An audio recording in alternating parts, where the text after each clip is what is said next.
Hey, what's up guys? This is Mark from Trader Today. In today's video, I'm going to go over some of the day trades that I actually did get a chance to trade today. Now, this is a small cap world, but they do present some very good day trading opportunities, especially now that the larger caps, like the tech, the FANGs, have been slowing down. So I'm going to go over why I traded them, the intraday setup, and I'm going to go in detail with that with you guys.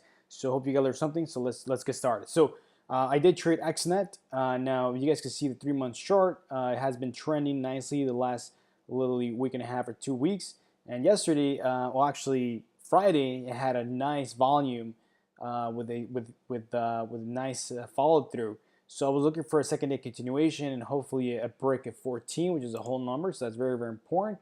So today I did see a weak open, which was nice. A double bottom and held this higher low, and it started to trend up. It broke out of this level, so that was good news. I got in right there and put my stop below that, and it went to red or green. So I took my profits. Now I was hoping for a break of 14, but after I saw this lower highs, I decided to get out, and that was actually a good decision because they just kept going lower. Now I do believe eventually this 14 level is going to break, but definitely did not happen today. I think there's definitely going to need more consolidation before that happens. So next setup. Now I didn't get a chance to trade this one, but it was definitely on my radar. It moved too fast for me, but I'm going to explain to you how that happened. So again, a nice trender. Bottom information type of move. Friday had a nice move on volume, close with a bullish close. And today I was looking for a second day continuation in that move.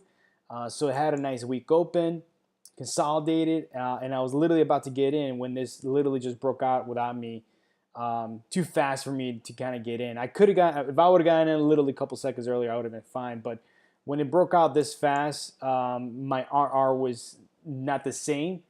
So I was definitely going to be risking more for less reward.